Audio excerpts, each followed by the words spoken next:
Ma réaction en voyant le Matarazzo a été un choc. Le choc de voir un endroit hors de tout, hors du temps, hors de la réalité, un endroit de rêve, comme un conte merveilleux, gardé sous une cloche de verre, gardé par des fées. Cet endroit n'est pas matériel. C'est un endroit qui est l'essence même de Sao Paulo, surtout des habitants de Sao Paulo, qui sont nés dans cet endroit, et on le sent. C'est-à-dire qu'il y a comme la magie de trouver un bijou qui exprime tout l'esprit formidable des Brésiliens de Sao Paulo, l'essence même, l'esprit même. Comme si un génie ouvrait la cloche et d'un coup, ouf, le génie du Brésil arrive. C'est un endroit qui vous plonge immédiatement dans le rêve, dans l'imagination, dans les contes d'enfants, dans les contes d'adultes. On sait que tout peut se passer.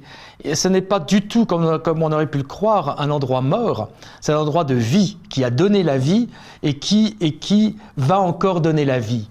C'est pour ça que très rapidement est arrivée l'idée que l'on pourrait en effet parler du temps, parler du passé, parler du futur. Le projet est fait de deux parties.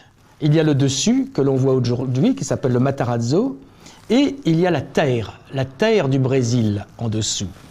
Et on s'est dit, pourquoi le dessus ne serait pas la mémoire, le respect de la mémoire, le passé, l'histoire du Brésil, et en dessous son futur, qu'il y ait une relation, une tension verticale entre le passé et le futur. Le passé que l'on voit, puisqu'il est passé, et le futur que l'on ne voit pas encore, il est sous terre, parce que lui aussi va accoucher.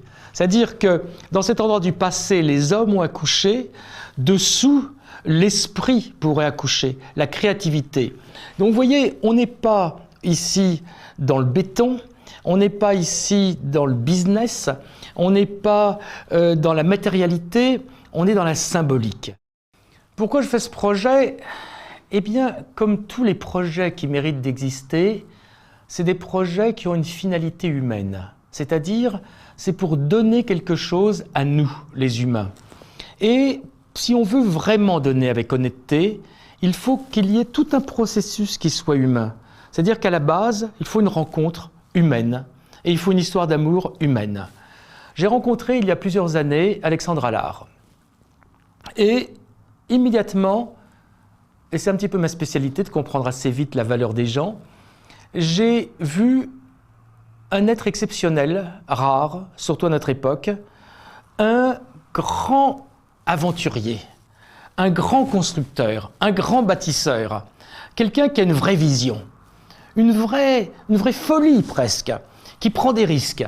Et ça, vous savez, à l'époque où tout maintenant est géré par des sondages, des tests, des conseils d'administration, ça devient extrêmement rare.